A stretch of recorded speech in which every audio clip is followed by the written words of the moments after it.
Day 7 recap. Jennifer McCabe's magical mystery tour, The Art of Remembering and Forgetting on Command. Well, ladies and gentlemen, pull up a chair because Day 7 of the Karen Reed trial was a certified mess of contradictions, reversals, and freshly remembered bombshells that would make even the most seasoned soap opera writer say, tone it down just a bit. Our feature performer, Jennifer McCabe, yes, that Jennifer McCabe, lifelong friend of John O'Keefe, the person who was somehow both everywhere and absolutely nowhere that night. Seeing everything and absolutely nothing, all the while sending a parade of text messages like she was narrating a bad Lifetime movie. The prosecution handed her a mic today, clearly hoping for a Broadway-worthy performance, and that's what we got. Well, let's just say it was less Hamilton and more high school talent show. The headliner was the debut of I Hit Him, I Hit Him, I Hit Him. Well, the Commonwealth has been salivating for this moment. Jennifer McCabe testifying that Karen Reed allegedly screamed, I hit him, I hit him, I hit him, at the scene in front of a female EMT. It sounds juicy, right? Well, too bad this game-changing confession has apparently been missing from every official report, interview, grand jury testimony, and police note for the last 2 years. But hey, no big deal, right? McCabe insisted that yes, this happened. She is 100% sure. In fact, it's burned into her memory forever, except for all those times she forgot to mention it to law enforcement, the grand jury, and anyone who was paying attention before the trial. Let's just take a moment to appreciate the audacity here. Grand jury testimony? No. Proctor interview? Nada. Sergeant Lang's notes? Missing in action. Courtroom today? Full Broadway number, complete with 3 hits of I Hit Him. I mean, come on, if this trial were a murder mystery dinner party, McCabe just planted the murder weapon at the salad bar and hoped nobody noticed. Surveillance Chronicles watching the SUV do not much.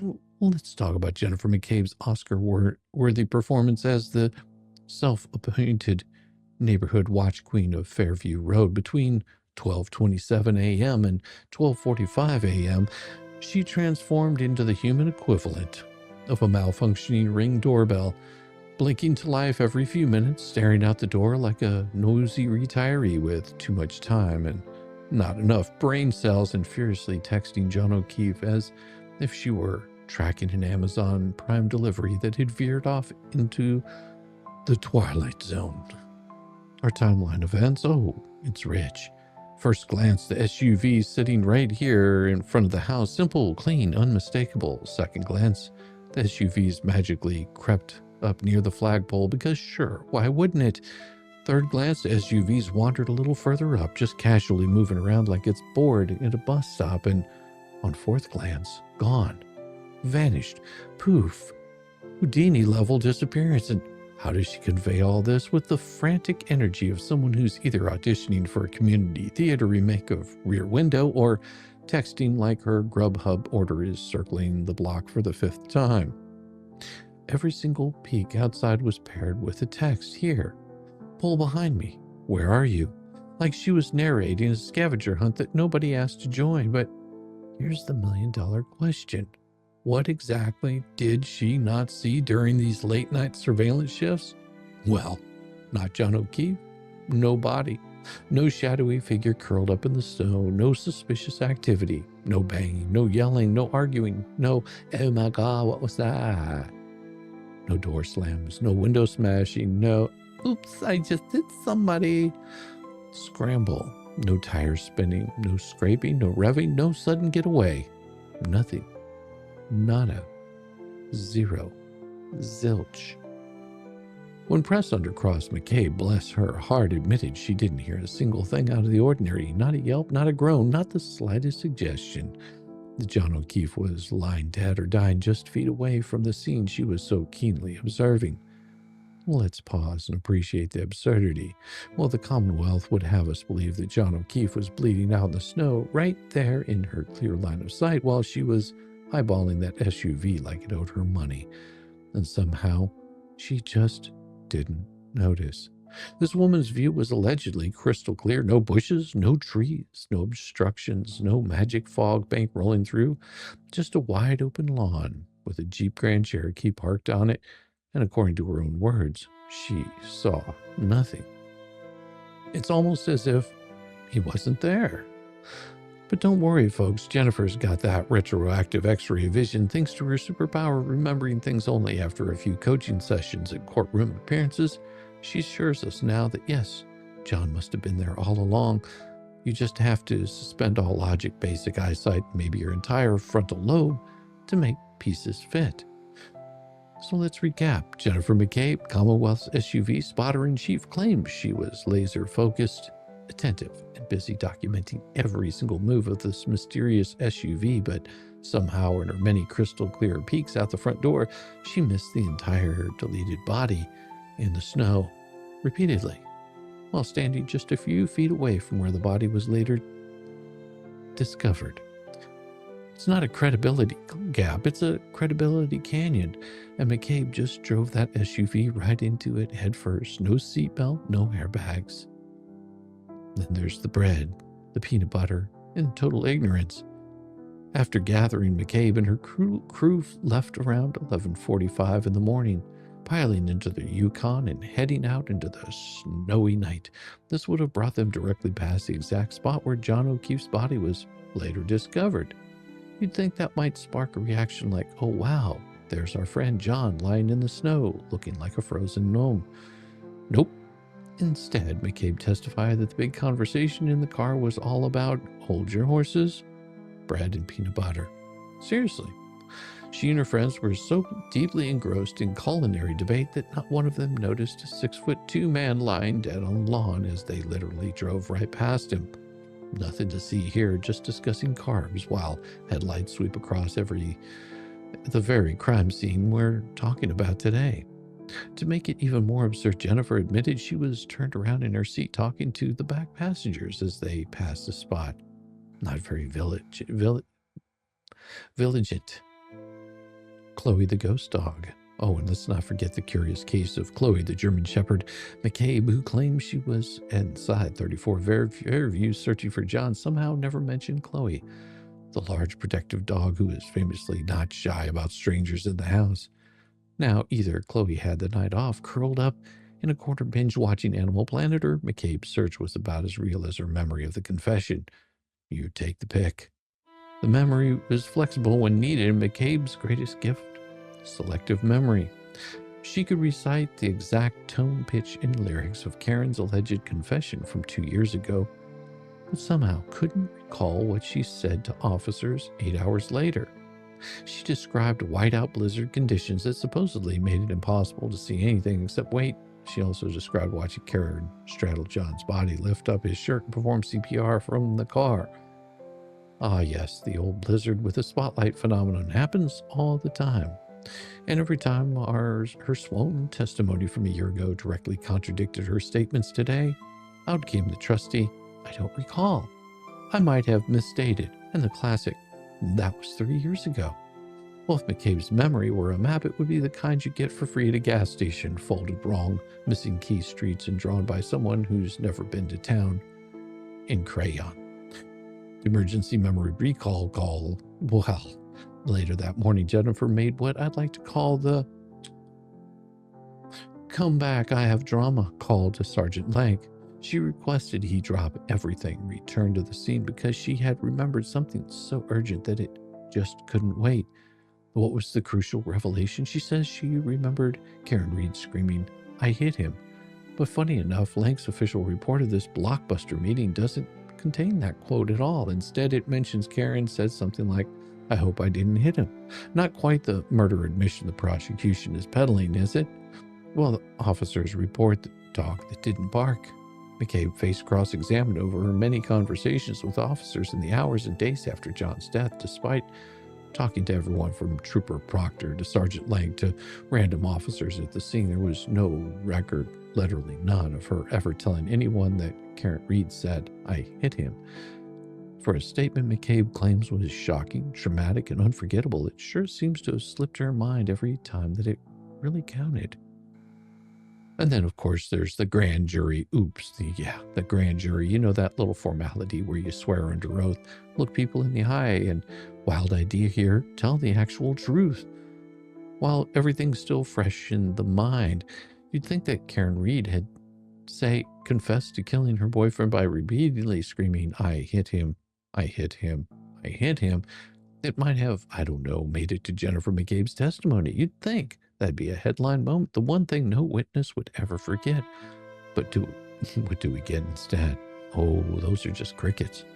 Not a peep, not a murmur, not even a shaky half-baked recollection of those magic words. Nope, Jennifer sat there under oath, grilled no fewer than a dozen times to recount exactly what Karen Reed said.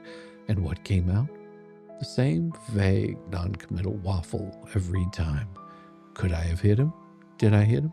What if I hit him? Notice a pattern. Yeah, me too. A whole lot of unsure, a whole lot of question marks, but not once.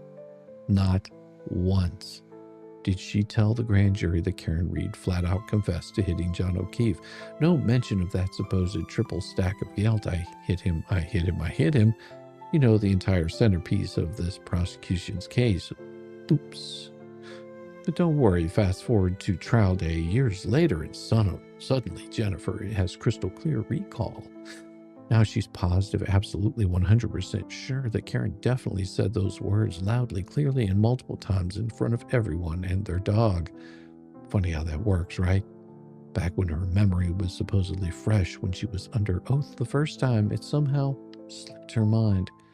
But now, with the benefit of years of media circus, legal coaching, and rock-solid motive to cover her own ass, her memory has sharpened like a Ginsu knife.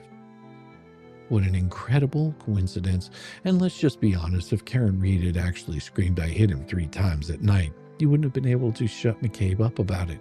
That would have been Exhibit A on day 1. That would have been the lead story for the grand jury, the cops, her friends, her neighbors, the freaking Starbucks barista, and somehow, at the one place where it really mattered, Jennifer McCabe, queen of the evolving memory, forgot.